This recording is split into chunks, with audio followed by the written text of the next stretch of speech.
আমি সারাদিন কি করি? তো সকালে উঠতে আজকে দেরি হয়ে গেছিলো। তারপর তারপর মার হাতে হাতে কিছু কাজ করে দিচ্ছিলাম। তারপর কুটুসকে বাইরে নিয়ে গেছি, বাইরে নিয়ে গিয়ে টয়লেট করাতে নিয়ে গেছিলাম বাইরে। তারপর রোজকার মতন ঘর মোছা। আমার মার শরীরটা ভালো না, তো তাই আমি ঘর মুছে দিই, যতটা পারি মার হাতে হাতে করে দিই কাজ। তো আমি আমি খুব দুঃখী একটা মানুষ, অনেক দুঃখী আমি। আমার স্বপ্নগুলো না সবাই ভেঙে চুরে নিয়ে যেত আগে থেকে। আমার স্বপ্ন বলে কিছু রাখতেই দিত না, সব ভেঙে চুরে দিত, শেষ করে দিত সব স্বপ্নগুলো। তো আমি সব স্বপ্ন ভাঙার পরেও আমি সবার কাছে চাইছি যে আমি একটা গার্ডেন খুলতে চাই, একটা গার্ডেনের মালিক হতে চাই। যে আমাদের বাড়িতে যেটুকু জায়গা আছে সেটুকুতেই আমি একটা গার্ডেন, একটা ছোটোর থেকে আমি যে হবিটা, সেই হবিটা আমার স্কিলে লাগাতে চাই। আমার প্রফেশন যেটা ছিল সেটা ছেড়েই বলছিলাম।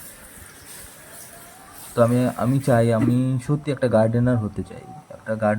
একটা গার্ডেনারের স্বপ্ন আমার মনের মধ্যে। হয়তো আমি কাঁদছি ভেতরে, হয়তো আমি বলতে পারছি না আমার কান্নাগুলো কীভাবে বেরোয়। তো যাই হোক, এই ফুলগুলো দেখে আপনাদের হয়তো ভালো লাগে, আমারও ভালো লাগে। ফুল নিয়ে থাকতে আমার সত্যি ভালো লাগে। আর ফুলগুলো যখন একসাথে ফোটে সত্যি ভালো লাগে। আর সত্যি সত্যি আপনারা প্লিজ আমাকে একটু সাপোর্ট করবেন, আমি যেন একটা ভালো গার্ডেনার হতে পারি, প্রপার গার্ডেনার হতে পারি। আমি বই পড়ি, হ্যাঁ, সব কিছু করি, আমি যেন একটা প্রপার গার্ডেনার হতে পারি। আমার যেটুকু জায়গা আছে আমি নিজে করে খেতে পারবো। আমি সত্যি খুব যে সুখী ছেলে তা না, আমার ভিতরে অনেকগুলো দুঃখ, বেদনা, যন্ত্রণা সব কিছু বাসা বাঁধে। তো এটা আমার পলাশ গাছ, এটা অনেকটা বড়। এটা মন্দিরের ছাদে উঠে ভিডিও করছিলাম। তো এটা 10-12 বছর বয়স গাছটার, এখনও ফুল দেয়নি। কেন ফুল দেয়নি জানি না। তো এটা হয়তো লাল পলাশ বা গেরুয়া পলাশ কিছু একটা হতে পারে। গাছওয়ালা বলেছিল যে এটা 12 মাসই পলাশ হবে। তো এটা 12 মাসই ফুল, তো ফুল ফোটার ধারে কাছে নেই।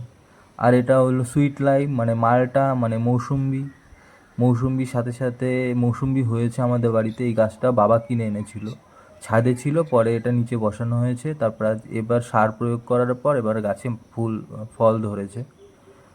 আর এই যে একটা দুটো পেয়ারাও হয়েছে। আর একটা গাছ আছে যেটা খুব ছোট, সেটা হচ্ছে কি বলে বেশ, জামরুলের মতন হয়। যাই হোক, ওটাও কিনেছিলাম, ওটা এখনও ফুল হয়নি। ফুল হবে, তারপর তো ফল হবে।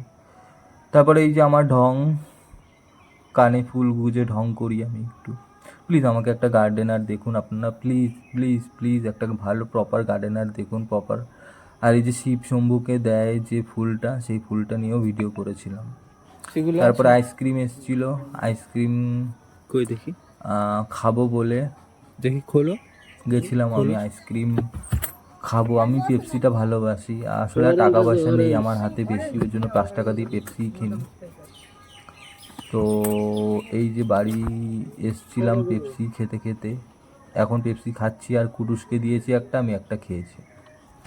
তারপরে ঠাকুরের কাছে কিছু প্রার্থনা করছিলাম।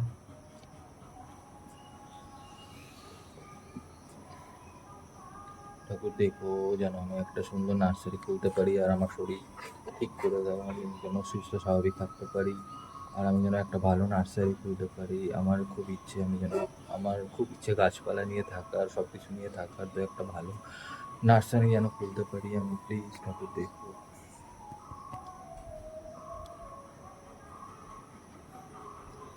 তো এই যে ভোলে বাবা, যীশু খ্রিস্ট, তারপরে রবীন্দ্রনাথ ঠাকুর, এখানে আমি প্রার্থনা করি। আমার অভ্যাস একটা, প্রতিদিন সকালবেলাটা হয় না, সন্ধেবেলায়। তারপরে কিছু বইটা খুলে একটু নাড়াচাড়া করছিলাম। তারপরে প্লিজ আমাকে গার্ডেনার দেখবেন, প্লিজ আমি যেন একটা বড় গার্ডেনার হতে পারি, please please please please please.